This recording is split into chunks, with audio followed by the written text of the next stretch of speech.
Hello students, hello friends.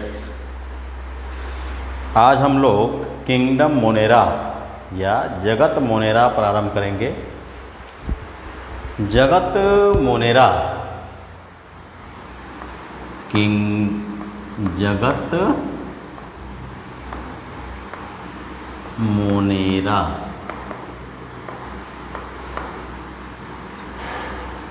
Kingdom Monera या जगत Monera, इसकी जो स्थापना की थी 1894 या 1894 में, किसने किया था स्थापना?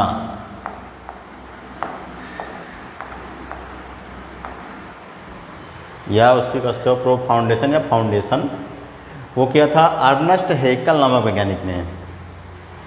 तो इसमें जो ऑर्गेनिज्म या जीव रखे गए हैं वो क्या होते हैं?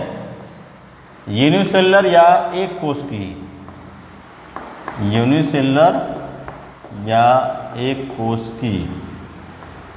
हमने जो है आर.एच. व्हिटेकर के 5 किंगडम सिस्टम में जो पहला जो किंगडम है या जगत है वो यही है, जगत मोनेरा या किंगडम मोनेरा। तो उसमें जो रखे गए ऑर्गेनिज्म मैं बता चुका हूँ कि उसमें रखे गए ऑर्गेनिज्म है बैक्टीरिया यानी जीवाणु, साइनोबैक्टीरिया, नीले हरे शैवाल, माइकोप्लाज्मा।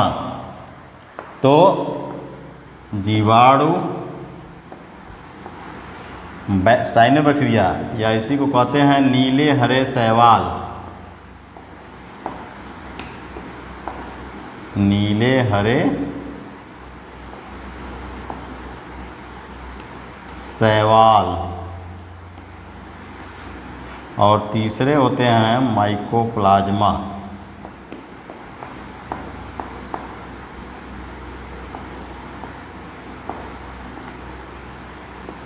ये 3 ऑर्गेनिज्म या 3 प्रकार के जो जीव रखे गए हैं किंगडम मोनेरा में रखे गए हैं।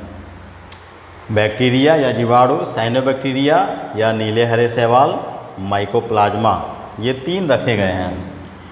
तो इनकी जो विशेषता होती है, ये यूनिसेलुलर या एक कोशिकीय होते हैं, यानी इनका जो शरीर होता है केवल एक कोशिकाओं का बना होता है। दूसरा, इनमें जो कोशिका होती है प्रोकैरियोटिक होती है। कैसी होती है? प्रोकैरियोटिक, यानी कम विकसित प्रकार की। इनमें जो कोशिका है वो प्रोकैरियोटिक प्रकार की कोशिका होती है, तो प्रोकैरियोटिक कोशिका। फिर इनमें जो केंद्रक होता है वो कम विकसित होता है, इसलिए इसको बोलते हैं आरंभिक केंद्रक। यानी जो कम विकसित प्रकार का केंद्रक होता है उसे कहते हैं आरंभिक केंद्रक। कम विकसित प्रकार के केंद्रक से मतलब है, यानी मान लीजिए कोशिका है तो जो इसमें केंद्रक होगा वो पूरे कोशिका द्रव्य में फैला होगा, यानी पूरे जीव द्रव्य में फैला हो, साइटोप्लाज्म या कोशिका द्रव्य में फैला होगा। उसके चारों तरफ कोशिका झिल्ली या केंद्रक कला नहीं पाया जाएगा। तो मोनेरा का यानी प्रमुख जो लक्षण यानी प्रमुख बात क्या हो गई? इसका स्थापना किसने की? अर्नेस्ट हैकेल ने। ये एक कोशिकीय होते हैं, प्रोकैरियोटिक कोशिका वाले होते हैं। इनमें जो केंद्रक होता है प्रोकैरियोटिक कस्टोया या इंसिपिएंट न्यूक्लियस, या उनमें जो है आरंभिक केंद्रक। आरंभिक केंद्रक का मतलब है जैसे केंद्रक के चारों ओर कोई भी झिल्ली नहीं होगी, उसमें जो आनुवंशिक पदार्थ होगा यानी डीएनए, जो वृत्ताकार डीएनए होता है वो पूरे कोशिका द्रव्य में फैला रहेगा, तो उसको कहते हैं आरंभिक केंद्रक। एग्जाम्पल मैं बता चुका हूँ, बैक्टीरिया, साइनोबैक्टीरिया और माइकोप्लाज्मा। इसके जो है महत्वपूर्ण लक्षण की बात करते हैं। महत्वपूर्ण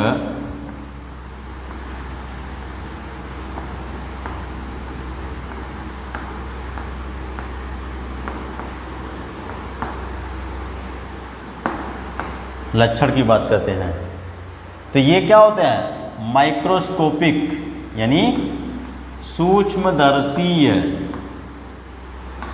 इसका क्या मतलब हुआ कि ये केवल सूक्ष्मदर्शी की सहायता से ही देखे जा सकते हैं। अगर के एक मुट्ठी जो है मिट्टी जो है हम उठाएं तो उसमें लाखों जो है जीवाणु पाए जाते हैं, तो ये माइक्रोस्कोपिक होते हैं, यानी केवल सूक्ष्मदर्शी की सहायता से ही देखे जा सकते हैं। अभी मैं बता चुका हूँ कि ये एक कोश की होते हैं, यानी केवल एक कोशिका का इनका शरीर बना होता है, और ये सूक्ष्मदर्शी होते हैं, केवल सूक्ष्मदर्शी की सहायता से देखा सकते हैं। अभी बता चुका हूँ। और दूसरी बात, ये एक कोश की होते हैं, और इनकी जो कोशिका होती है प्रोकैरियोटिक कोशिका, बता चुका हूँ। प्रोकैरियोटिक कोशिका का मतलब इनमें जो केंद्रक होगा पूरे जो है कोशिका द्रव्य में फैला रहेगा। तो जो केंद्रक स्पष्ट नहीं होता है उसमें जो आनुवंशिक पदार्थ होता है पूरे केंद्रक में फैला होता है, तो उसे कहा जाता है न्यूक्लियाड, या क्या कहा जाता है, केंद्राभ। न्यूक्लियाड या उसी को कहा जाता है केंद्राभ।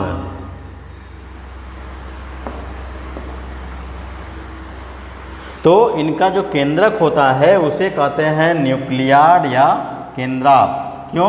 क्योंकि जो इनमें जो आनुवंशिक पदार्थ होता है पूरे कोशिका द्रव्य में फैला होता है, उसके चारों तरफ कोई भी केंद्रक झिल्ली नहीं पाई जाती है।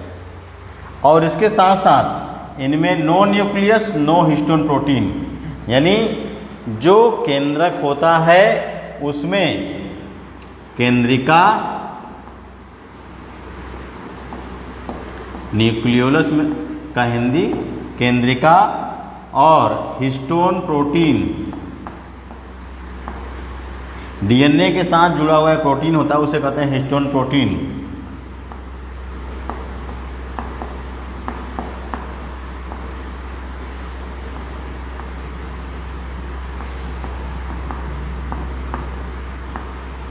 नहीं पाए जाते या अनुपस्थित होते हैं।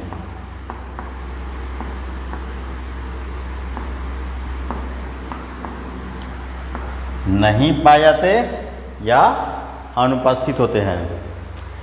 इसके अलावा इनमें माइटोकॉन्ड्रिया, गाल्जी बॉडी, प्लास्टिड यानी लवक, एंडोप्लाज्मिक रेटिकुलम यानी अंतर्द्रव्य जालिका, ये सभी के सभी नहीं पाए जाते या अनुपस्थित होते हैं। यानी मोनेरा के जो ऑर्गेनिज्म या जीव होते हैं ये बैक्टीरिया, साइनोबैक्टीरिया और माइकोप्लाज्मा, इनमें माइटोकॉन्ड्रिया, गाल्जी बॉडी, प्लास्टिक यानी लवक, एंडोप्लाज्मिक रेटिकुलम यानी अंतर्द्रव्य जालिका, ये सब ऑर्गेनेल या अंग नहीं पाए जाते। इनमें जो राइबोसोम होता है वो 70S प्रकार का होता है। किस प्रकार का? 70S प्रकार का। लोकोमोशन यानी उनमें जो गमन होता है वो फ्लैजेला के माध्यम से, यानी जो बैक्टीरिया होते हैं उनमें एक जो है लंबी फीते की समान संरचना होती है, उसे कहते हैं फ्लैजेला, या उसी को कहते हैं कसाब। फ्लैजेला या इसी को कहते हैं कसाब।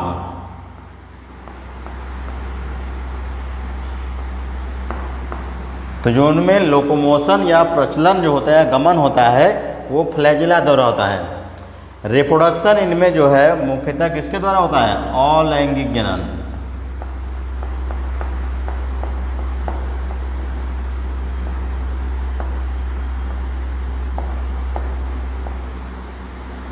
जनन क्या होता है? अलैंगिक जनन। और सेक्सुअल रिप्रोडक्शन एब्सेंट। अलैंगिक जनन, अलैंगिक जनन पाया जाता है लेकिन लैंगिक जनन क्या होता है? नहीं पाया जाता। जीन रिकम्बिनेशन या जीन पुनर्संयोजन पाया जाता है।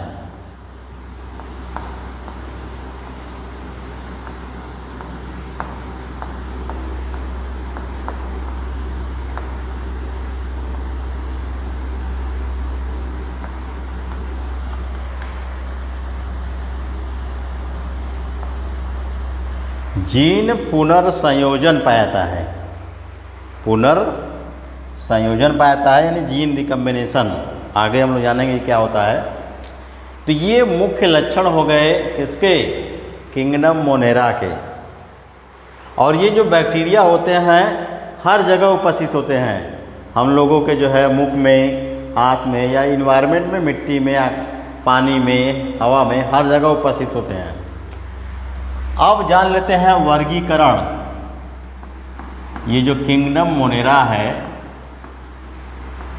इसका वर्गीकरण देखते हैं, यानी जगत मोनेरा।